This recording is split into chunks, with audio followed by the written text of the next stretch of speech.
I do bugaroos as I try to adjust my angle. Here we go. I'm going to try to get that where you can see it, man.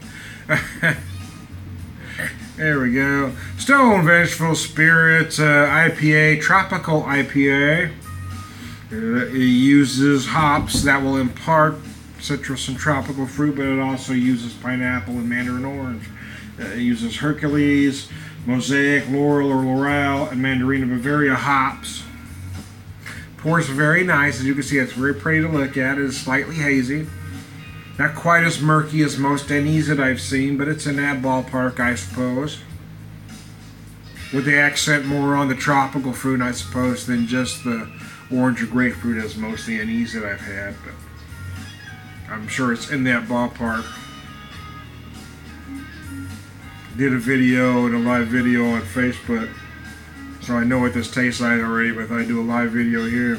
It does have some of that creaminess, although I've had some that are creamier, but it does embody that style. The aromas are exquisite. I gotta tell you, it's a very pleasing beer on all levels. I mean, I think it's nice to look at. It pours well. The aromas, like I said, are exquisite. The flavors are spectacular. Everything about it works, in my opinion. It's just, you know, it's one of those things. If you like the style, you're going to dig it. If you don't like the style, probably not. But I don't think the beer's flawed.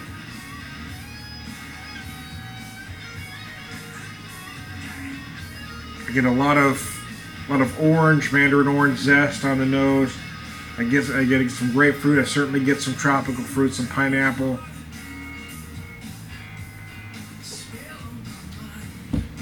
Flavors are just gorgeous. I get the pineapple and mandarin orange that they add to it in the middle. I get pineapple and mandarin orange flavors from the hops at the very end, as well. In the middle, I also feel some apricot, and at the end, I also feel a nice burst of grapefruit zest. It's just a beer that's put together well, in my opinion. Again, if you like this style, this one succeeds. And it was only $9.99 a six-pack. I say only $9.99. Because in the craft beer world today, that's not expensive, but it is a 7.3% beer. It's not a 4% Berliner Weiss. You know what I mean? It is a 7.3% beer, so there you go. Biscuits and gravy. It's enjoyable. I like it a lot, actually. In fact, I'm liking it the more I'm drinking it, to be honest with you. It just, like I said, it's just one of those things that beers that's just pleasing on all levels. I think it's visually pleasing because it is what the style is. It is supposed to be a little hazy, but it's not murky. Some of them I've seen some NE styles, even though I know this style is supposed to be hazy, I don't find pleasing because I don't like seeing things. They were just a little too murky, I guess, for me,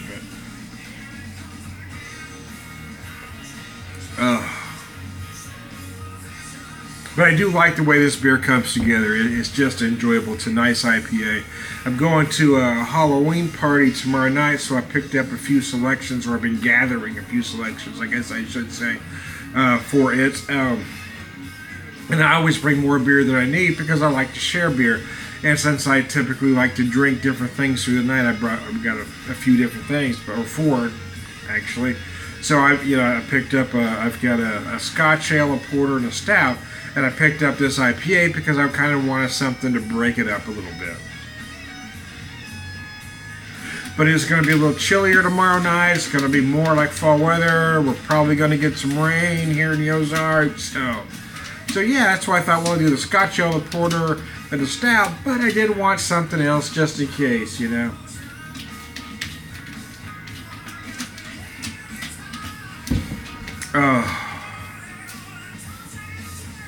Although I do feel like this beer, for me anyway, is a beer best suited for summer. I say as it warms up, I mean the aromas really open up. The bouquet really opens up as it warms. So I mean, it is a beer that I mean, you certainly could drink when the weather is chilled, but for me the flavors are best suited for summer. Because, I mean, to me, as this beer warms, the better it gets on all levels. It really is a beer you probably want at about 50 to 55. Because the warmer it gets, the bigger the aromas become. The flavors become more cohesive. It does become a little more viscous, I will say, but not in an unpleasant way. I don't know. I like Stone for the most part. To me, their regular stuff I can take and leave for the most part, but their big stuff, anytime they do anything remotely specialty, I think, I don't know that all of them's a home run, but I love how they swing for the fences, and this one's no exception. So there you go. I didn't mean for this to become a commercial, but I really like this beer, man. I don't give grades because I think it's asinine, but for me, this beer is a buy again. I certainly will purchase this again at some point. In all honesty, probably not till next spring if it becomes available again. I probably won't buy it again this season, but it is good. So there you go. I am Todd the Beer Whisperer, by golly. Who else would I be? BeerVangelist. Prolific beer drinker, Purveyor of Wisdom, and all-around good guy. Biscuits. You all have a good one.